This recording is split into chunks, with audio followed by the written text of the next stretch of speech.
Hello, my friend. I am so happy you're here today. My name is Anna, and this is the VUS Learning English Podcast. If you are new here, welcome. I am happy to meet you. If you listen every week, welcome back. It is wonderful to have you with us again. Today, we are going to talk about something important. We will talk about feeling shy. Shy when you speak English.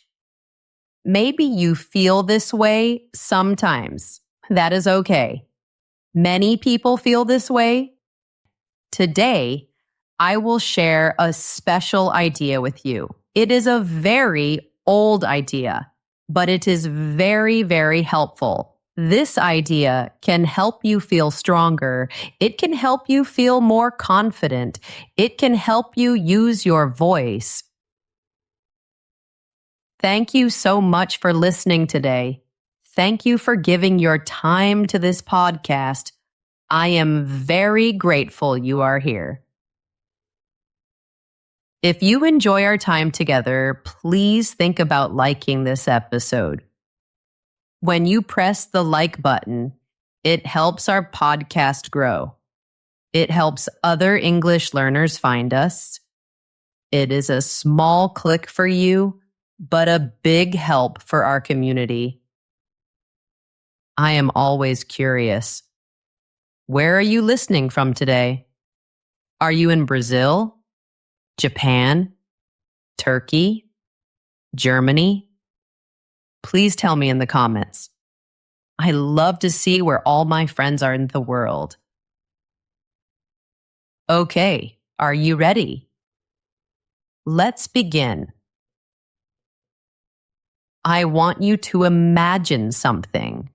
Picture this in your mind. You are in a room with people. Maybe it is a meeting at your job. Maybe it is a party with friends. Everyone is talking. They are speaking English. You are listening. You have an idea, a story, a question. You want to share it. You want to speak. Then the conversation stops for a moment. It is quiet. This is your chance. This is your time to speak. But then something happens. A feeling comes. It is a feeling of fear. It feels real in your body. Does this happen to you? Maybe your heart starts to beat very fast, like a drum.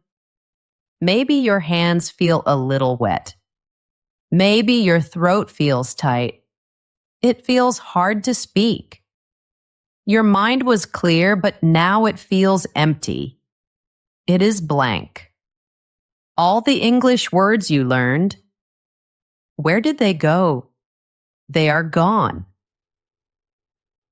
And then the moment is gone too. Someone else starts to talk. The conversation continues, and you are quiet. You did not speak. You feel sad. You feel like you missed your chance. Later, you think about it again and again. You think, why didn't I speak? Why am I so scared? You feel bad about yourself. This feeling is very tiring. It happens again and again. It feels like you are in a prison made of fear. And you think, I will never show my true self in English. I will never be able to share my personality. You look at other people. They are speaking English. They make mistakes. And they laugh. It is okay for them. And you wonder, what is wrong with me? Why is this so hard for me?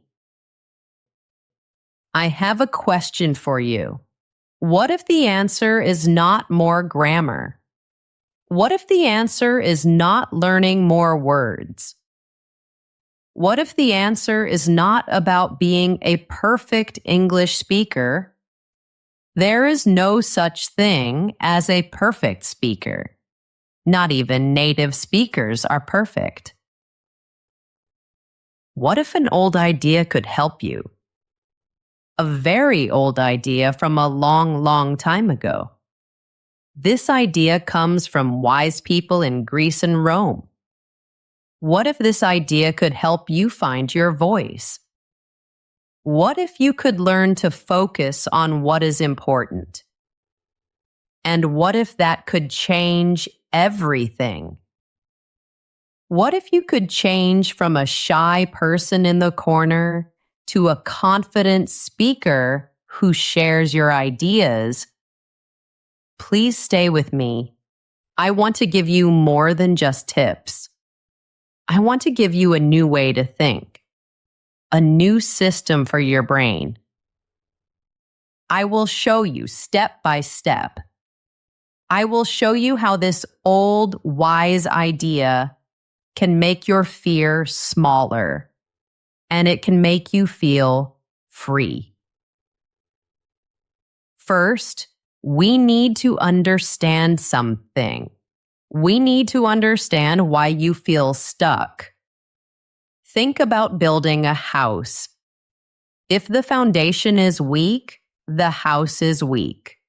We must look at the foundation first. So let's look at the foundation of this shy feeling. Many people think shyness is a part of them. They think, I have brown eyes. I am a tall person.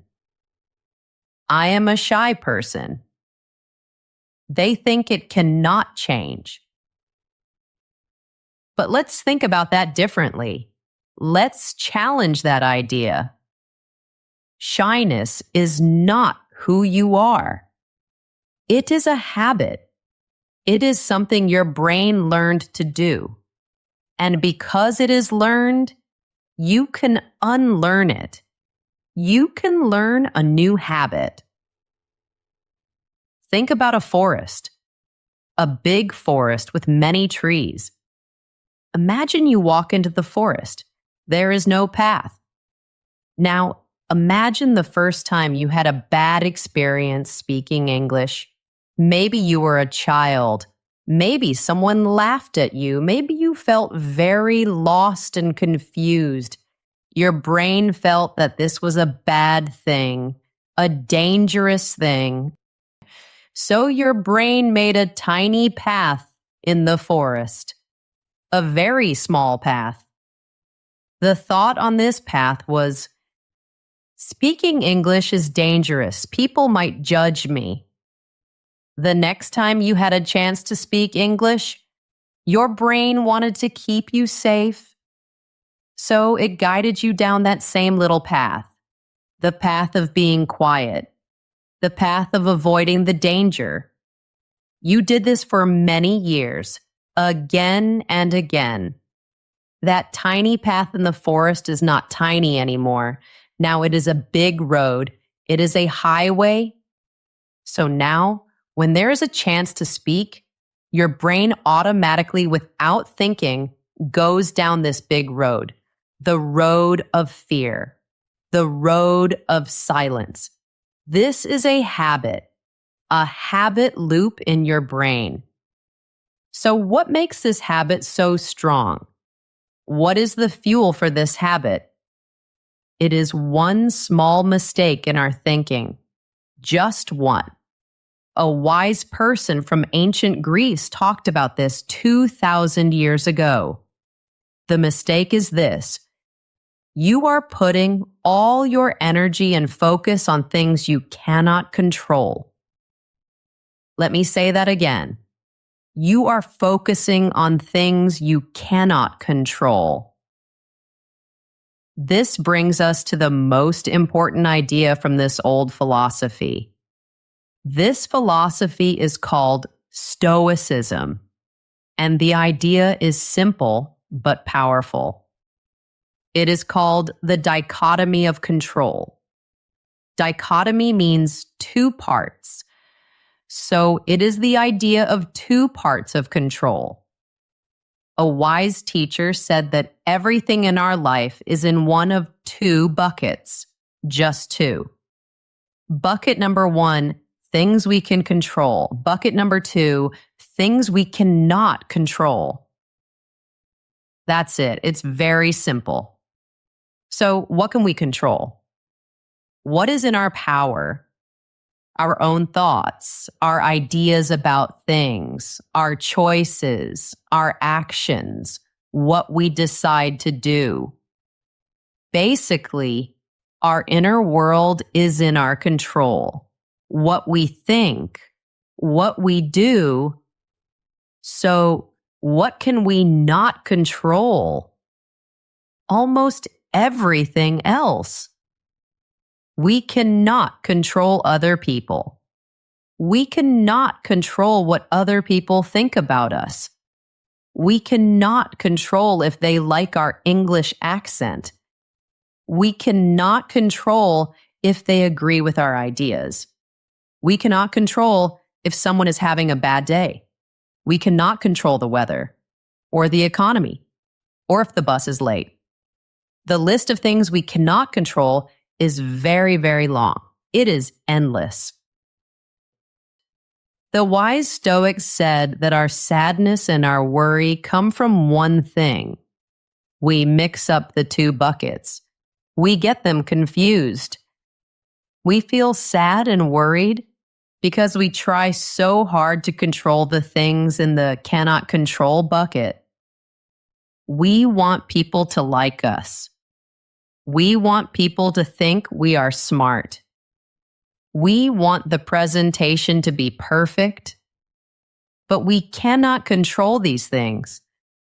Trying to control them is like trying to stop the rain. It is impossible, and it makes us feel stressed and anxious.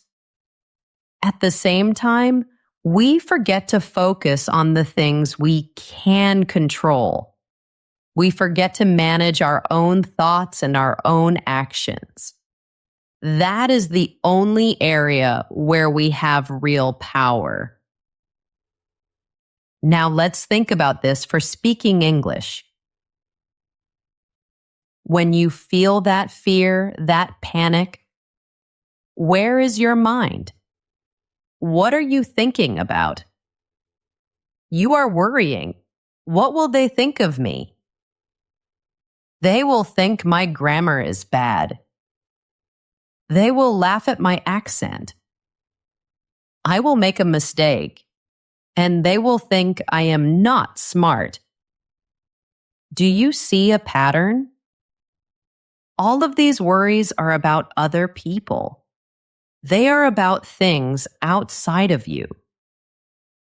Every single one of those fears is in the bucket of things I can't control.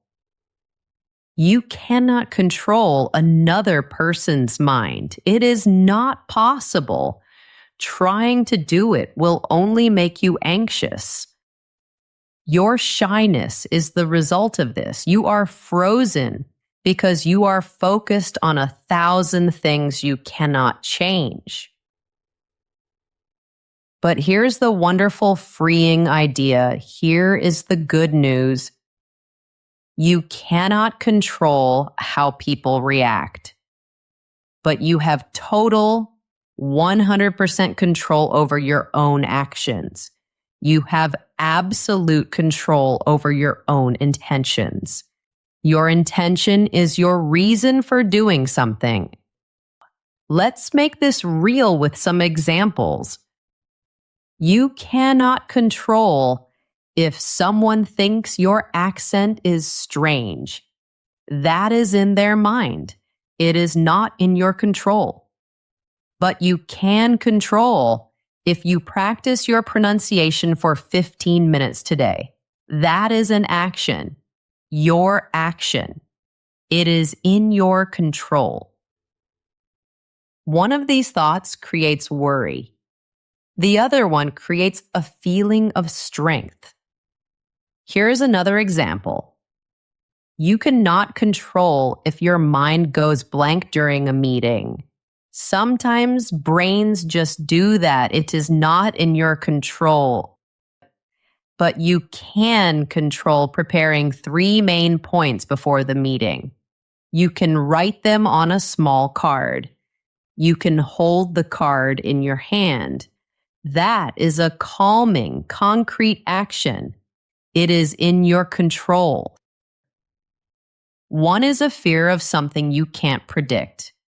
The other is a smart plan you can do. One more example. You cannot control if people laugh at your joke. You cannot control if the other person is tired or in a bad mood. That is external. It is not in your control. But you can control your intention. Your intention can be to be a friendly person. Your intention can be to listen carefully to the other person. The result is outside of you, but your effort is inside you. I remember a story from my own life. I was living in a different country. I was invited to a dinner party. Everyone there was a native speaker. I was so nervous all day. I was panicking. My mind was full of worries. What will I talk about? What if they speak too fast and I don't understand? What if I say something stupid? They will all think I am boring and quiet. My focus was 100% on them, on their thoughts, on their judgments, on things I could not control. And what happened? I went to the dinner and I was exactly what I was afraid of being. I was quiet. I was withdrawn. I did not talk much. I went home feeling so sad. I felt like I failed. A few weeks later, there was another party. I was invited again, and I decided to try something new.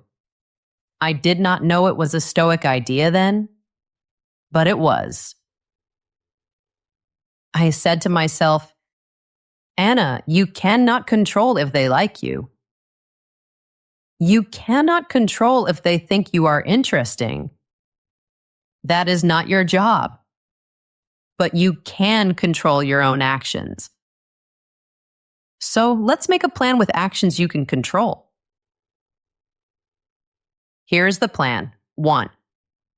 I will prepare 3 easy questions I can ask other people. 2. I will set a small goal. My goal is to share just one short story. It can be very simple. 3. I will focus on listening to others with a smile.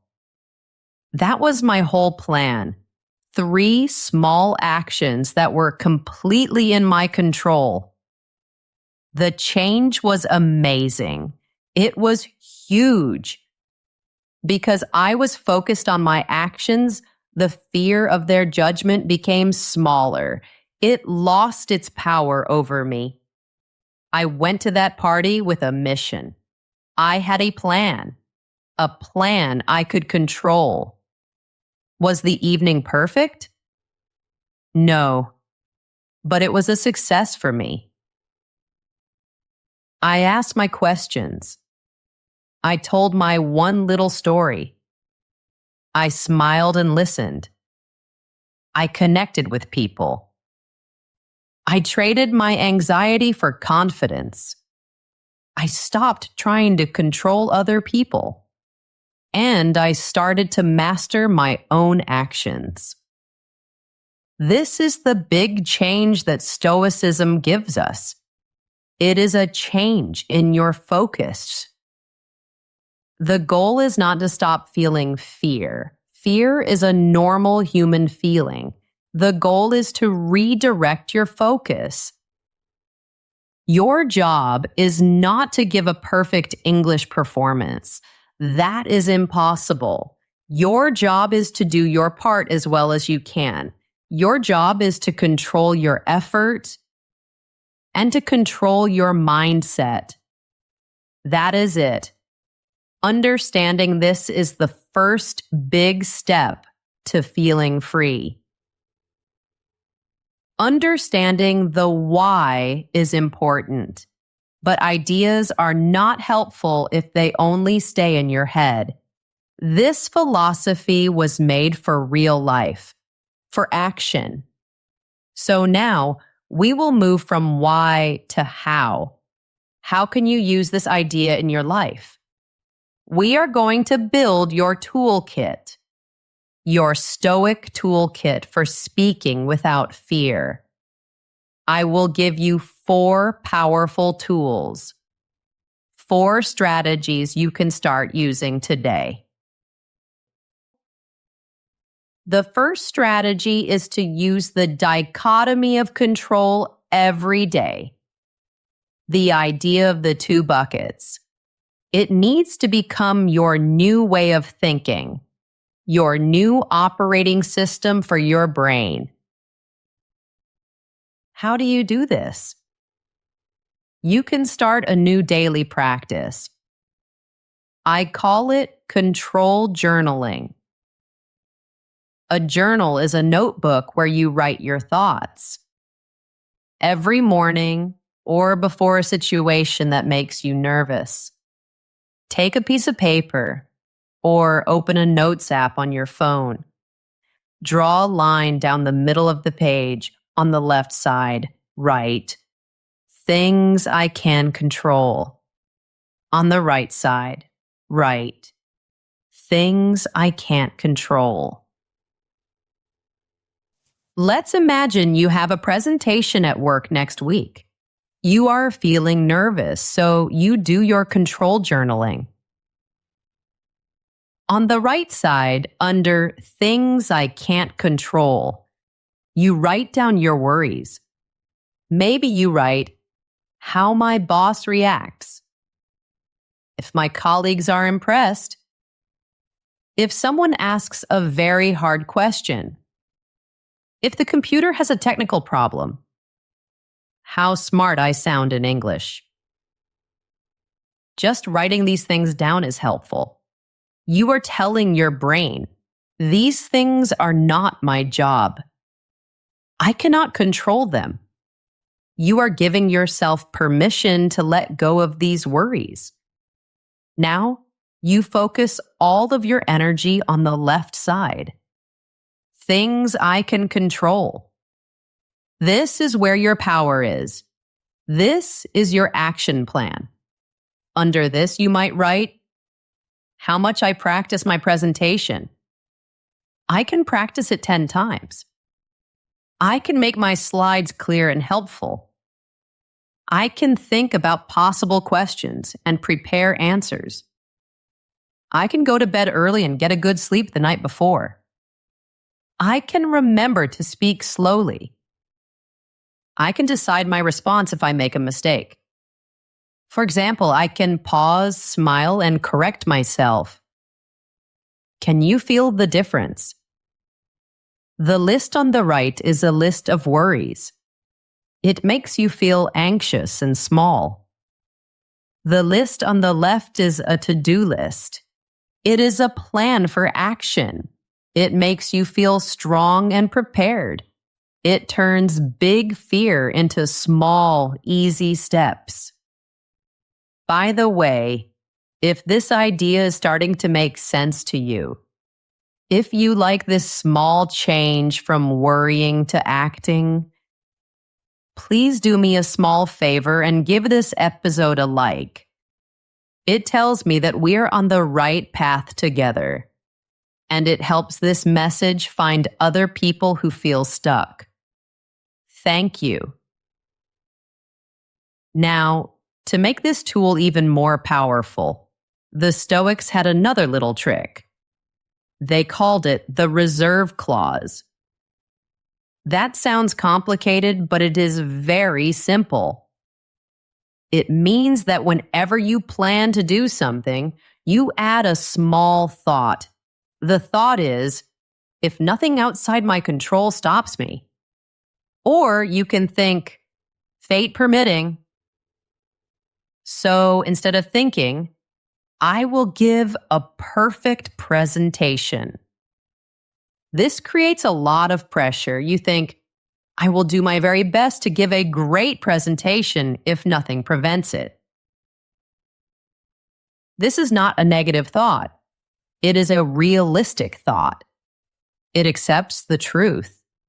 The final result is never 100% in our control. Think of an archer. An archer shoots an arrow from a bow. The archer can control his breathing. He can control his aim. He can control how he releases the arrow. He can do a perfect shot. But after the arrow leaves the bow, he cannot control it. A sudden wind can come and move the arrow. That is outside his control. The wise archer feels happy with his perfect action. He feels happy with his perfect shot. He does not base his happiness on hitting the center of the target because the wind is not in his control. You are the archer. Your happiness and your confidence should come from your effort, from your action, from trying your best. It should not come from the reaction of other people. That is the wind. You cannot control it. A great Roman emperor, who was also a Stoic, wrote, "You have power over your mind, not outside events. Realize this, and you will find strength." The control journal is your daily exercise to find that strength. Are you ready for the second tool in our toolkit? This one might sound a little strange at first, but it is one of the most powerful tools for building strength against fear. This practice is called negative visualization. Let's call it thinking about the bad thing. Now, this is very important. This is not the same as worrying. It is the opposite of worrying. Worrying is when your mind spirals. You think, oh no, the party will be terrible. I will say something stupid. Everyone will hate me. The thoughts go round and round. They are vague. You are passive. You are a victim of the fear. This is not helpful. It is destructive. Stoic negative visualization is active. It is specific. It is a plan. It is a mental practice, like a fire drill. You don't do a fire drill because you want a fire.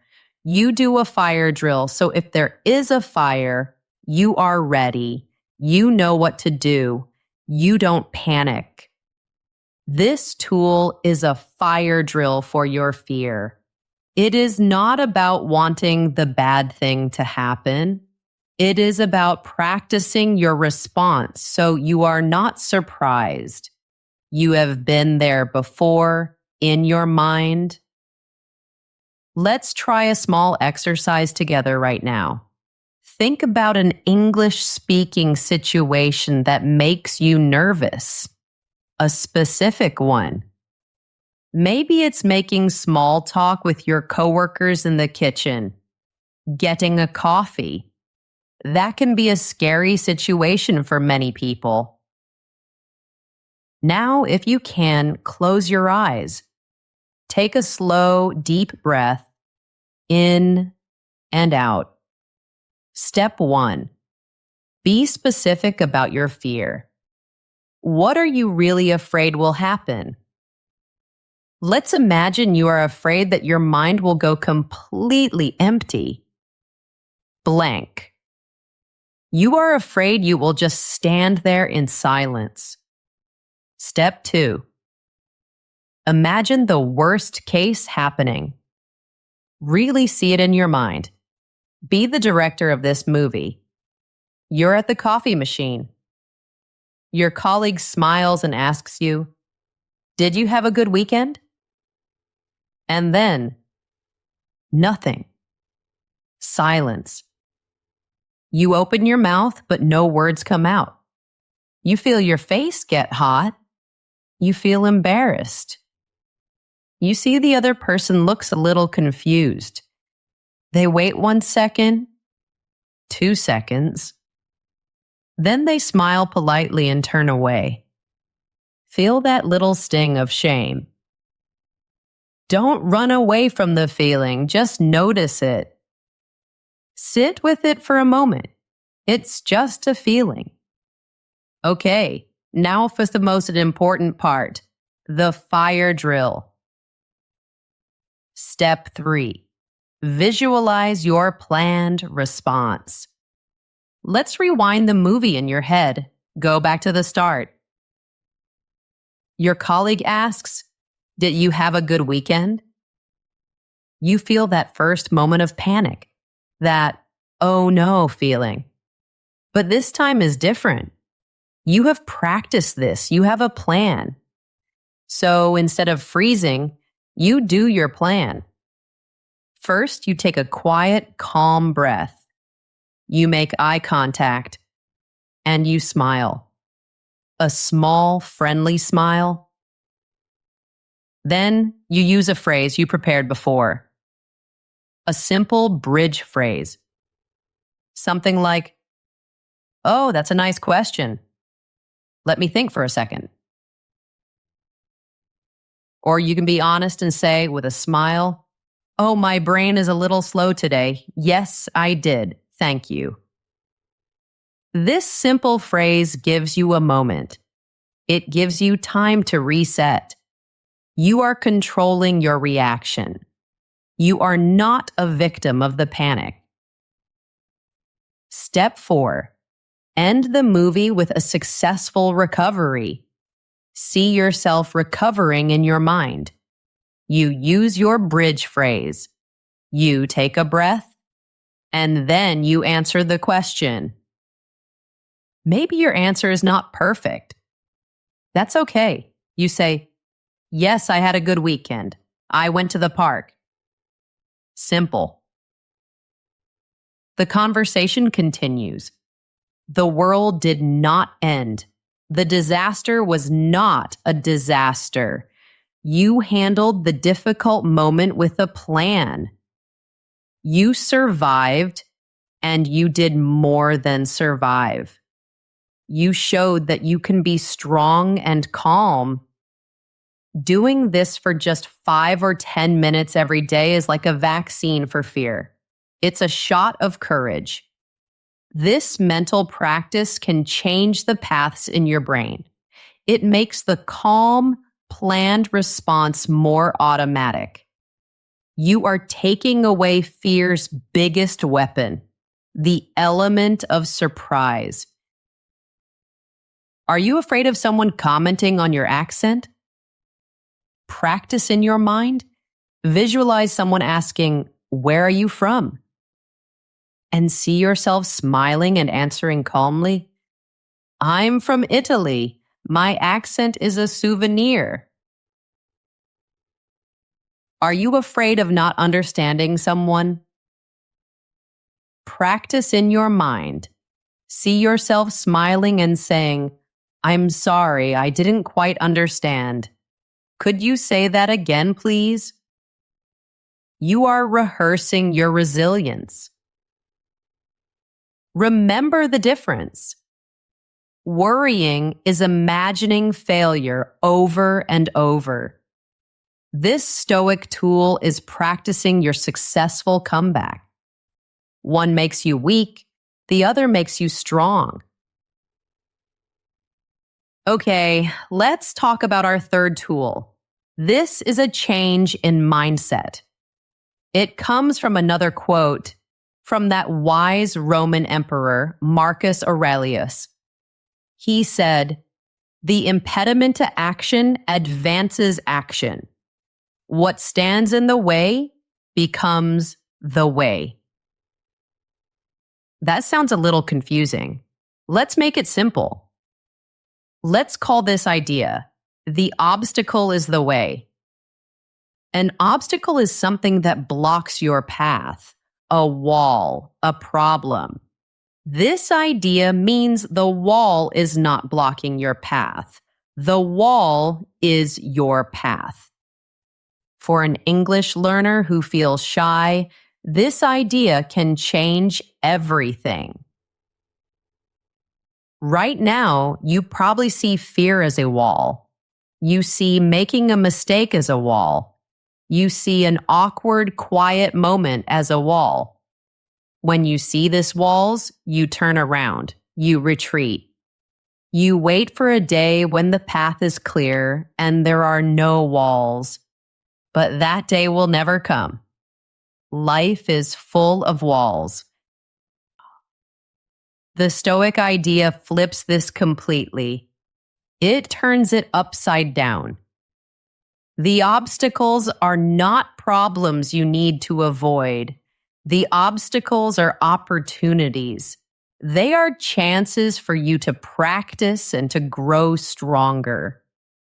Let's look at your experience with this new idea. Let's reframe it. That feeling of fear just before you speak. That fast heartbeat. That is not a signal to stop. That is not a red light. That is a signal that you have an opportunity. It is your cue to practice courage. Courage is not the absence of fear. Very brave people still feel fear. Courage is acting even when you feel fear. So when you feel that fear, you can say to yourself, here it is. My old friend, fear. This is my chance to practice being brave today. The fear is the way. What about making a grammar mistake? Maybe you are in a meeting and you say something wrong in front of your boss. The old way of thinking is, this is a failure. This proves I am bad at English. This makes you feel small. The new way of thinking, the Stoic way, is this is an opportunity to practice humility and resilience. Humility means knowing you are not perfect. Resilience means getting back up after you fall. A mistake is not a failure. A mistake is data. It is information. It is a teacher. This mistake is a chance to show that you can recover. You can smile. You can correct yourself. You can show that a small error cannot break you. The mistake is the way. What about that quiet, awkward moment when you don't know what to say? That silence feels so long. The old way of thinking is, this is a social disaster. I am so awkward. The new way of thinking is, this is an opportunity to practice composure. Composure means staying calm under pressure. Can you resist the need to panic? Can you stop yourself from filling the silence with nervous words? Can you just take a breath? Stay present in the moment and let a thought come to you naturally? The silence is the way. This change in your mind is so powerful. Your English journey is no longer a series of possible embarrassments.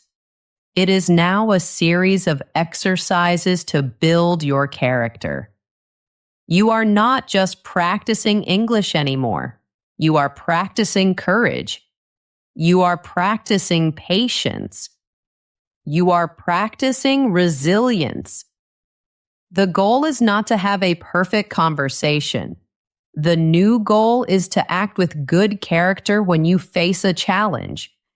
The goal is to be brave, to be humble, to be calm. Think about going to the gym. You don't get stronger by lifting light, easy weights. You get stronger by lifting heavy things. The resistance of the weight is what makes your muscles grow. Your fear of speaking is a heavy weight. That difficult conversation is the resistance. Every time you try, every time you lean into the challenge, you are building your confidence muscle. Shyness is just a sign. It tells you that you are at the edge of your comfort zone.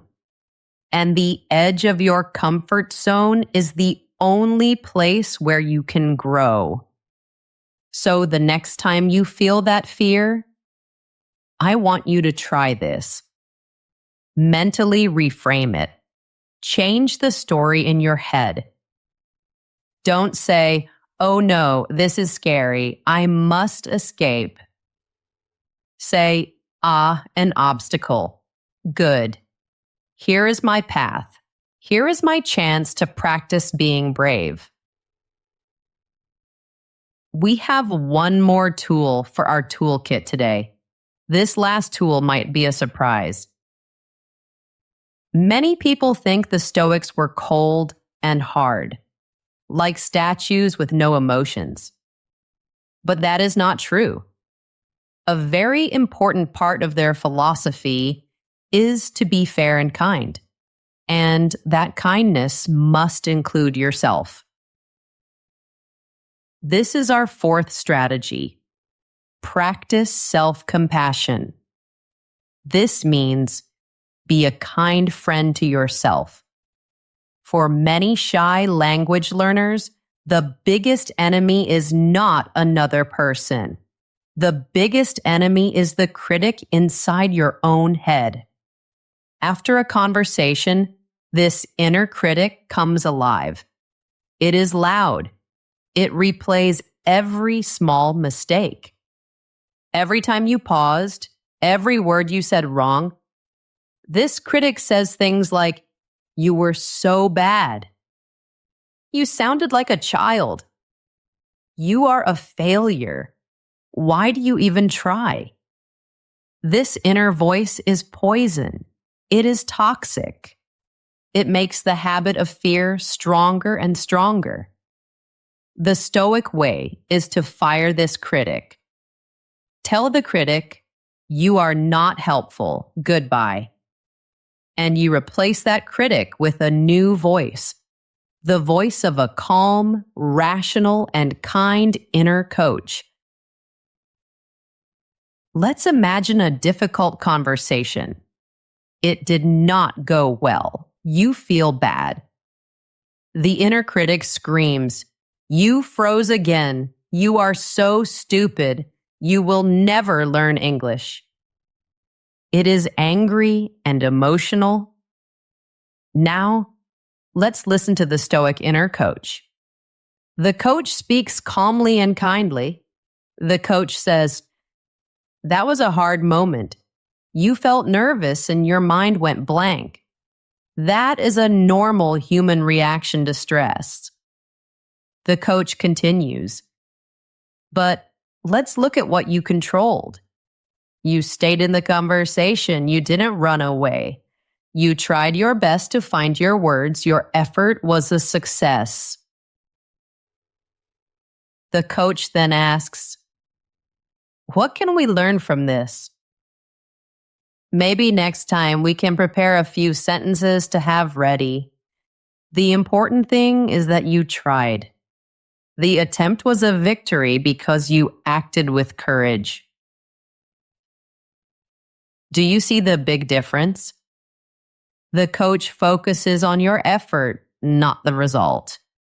The coach focuses on what you can control, your intention to try, not what you can't control, how smoothly you spoke. The coach is fair, but also looks to the future. Here are 2 simple ways to build this inner coach. First, try a post-conversation debrief. A debrief is a review of what happened. Instead of letting the critic talk, you lead the conversation in your head. You ask yourself 2 simple questions. Question 1. Did I have a good intention? Did I try to be friendly and connect with the other person? Question 2. Did I give my best effort in that moment with the energy and knowledge I had today?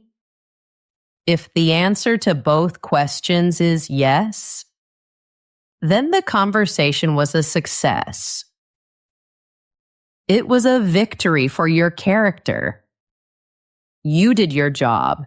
You controlled what was in your power. This is how you build real self-esteem. Self-esteem that does not need other people to say, good job. Your self-esteem comes from your own actions. The second way to build your inner coach is to practice a strengths focus. Shyness makes you look at all your weaknesses. Your English is not good enough. Your vocabulary is too small. Your inner coach needs to remind you of your strengths. Everyone has strengths. Take a minute right now or after this podcast. Write down 5 of your communication strengths. Maybe you are a very good listener. That is a huge strength. Maybe you have a kind smile. Maybe you are very curious about other people. Maybe you have a good sense of humor, even with simple words. Maybe you are very patient. Write them down. Read this list often. Before you go into a nervous situation, read your list. Remind yourself, I am a great listener and I am a curious person. Go into the conversation leading with your strengths. Don't focus on hiding your weaknesses. Focus on using your strengths. A wise Stoic philosopher named Seneca once said, "Wherever there is a human being, there is an opportunity for kindness." That kindness needs to start with you. You are on a long and sometimes difficult journey. You are learning a new language. That is amazing. You will make mistakes. You will stumble and fall. That is part of the journey. Be a good friend to yourself along the way. Okay, we have talked about the ideas. We have our 4 tools in our toolkit. But philosophy is not just thinking. Philosophy is action. So now it is time to start moving. It is time to take action. I have a small challenge for you. Let's call it your 7-day Stoic English Challenge. The goal of this challenge is not to be fluent in 7 days. That is impossible. The goal is to build momentum. Momentum is the feeling of moving forward. The goal is to prove to yourself that you can act, even when you feel fear. You can be brave. Remember our main ideas. 1. Focus only on your actions, not the results. 2. See obstacles as your path forward. 3. Be a kind coach to yourself after you try. Here are 7 small steps for a brave week. Day 1. The day of listening. Your mission today is just to listen. In the morning, do your control journaling for 2 minutes. On the I can control side, write, "Today I will listen to one 10-minute English podcast or song." On the I can't control side, write, "I will not worry if I don't understand every single word." Then do your action. Listen. When you are finished, say to yourself, "I did what I planned to do. My effort was a success." Day 2. the day of one sentence. Today, your mission is to speak one sentence in a low-stakes situation. A low-stakes situation means it is not very important. In the morning, do your control journaling. Your goal: today I will say one simple English sentence to someone. Then, do your negative visualization for a few minutes. Imagine saying, "Hello, can I have a coffee, please?" Imagine the person does not understand. Then visualize your calm response. You smile, you point. You say it again slowly. You are prepared. Your mission: go to a store or coffee shop. Say your one sentence. It can be "thank you so much." It can be "have a nice day." Your heart might beat fast. That's okay. That is your chance to be brave. Afterward, tell your inner coach, "I did it. I was scared and I did it anyway. I am proud of my courage." Day 3, the day of the question. Today, your goal is to ask one question. Do your control journaling, your controllable action. I will ask one person one question in English. Your mission: find a moment. Ask a coworker, "How was your evening?" Ask a person in a store, "Excuse me, what time is it?" The goal is just to start the conversation. You don't need to have a long talk. That small obstacle of asking is your path for today. Celebrate the action of asking. Day 4, the day of the opinion. Today's mission is to share one small opinion. Do your control journaling. Your goal. In a conversation today, I will share one simple opinion. For example, "I liked that movie." Or, "This coffee is very good."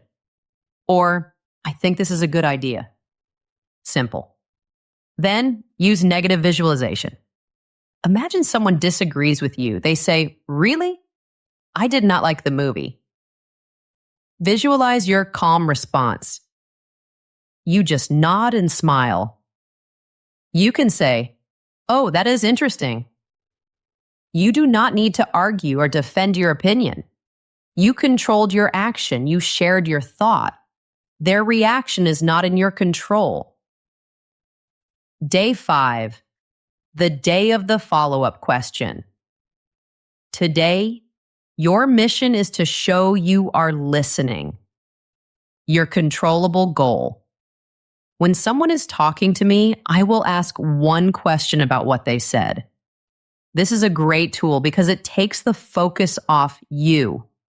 Your mission: listen carefully.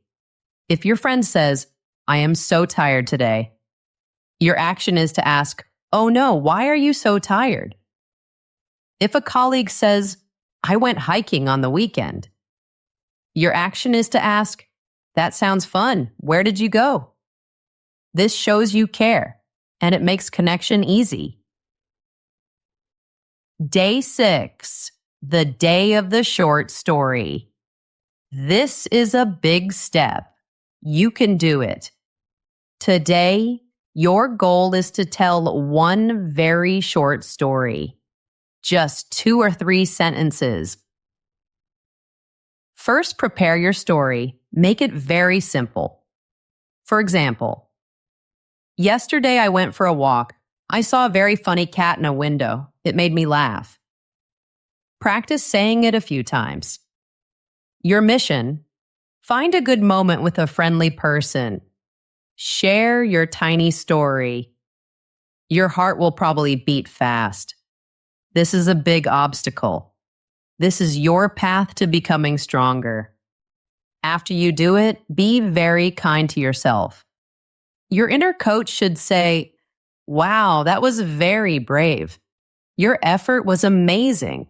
I am so proud of you for trying." Day 7, the day of reflection. Today, your mission is to look back at your week. Get a piece of paper.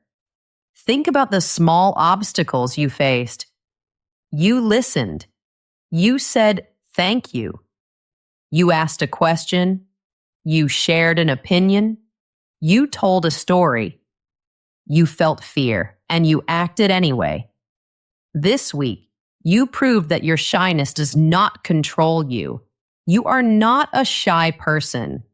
You are a person who is practicing courage day by day.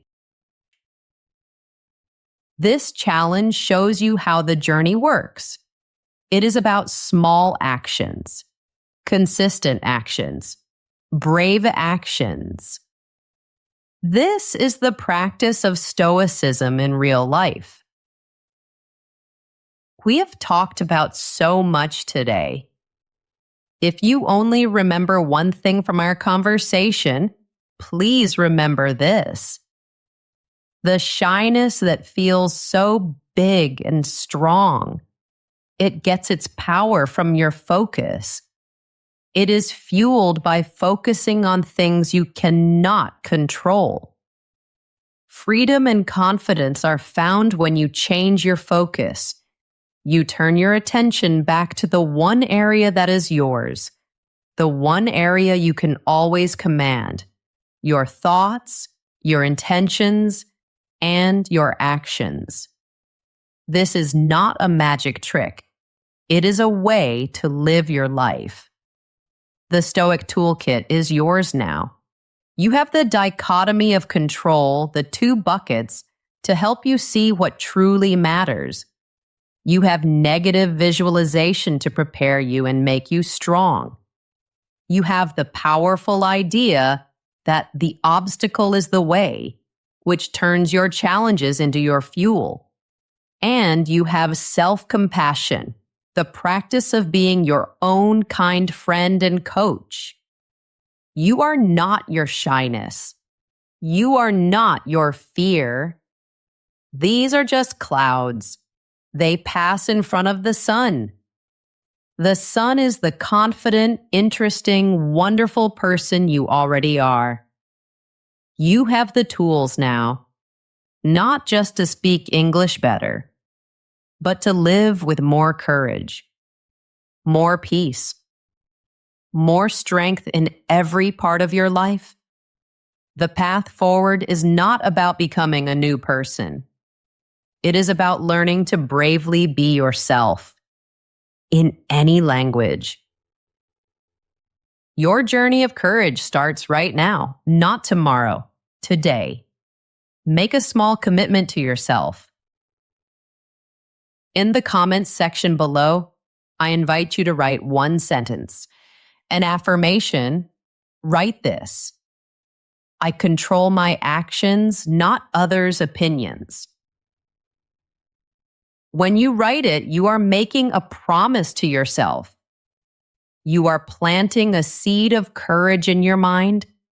You are saying you will start to practice these ideas. And finally, if this podcast gave you a little hope, if it gave you a tool you can use, please subscribe to our channel and hit the notification bell. We are on this journey of learning and growing together. Thank you so much for your time today. Thank you for your attention and your wonderful energy. And thank you for your courage. Now go and find a small obstacle to conquer. See you next time, my friend.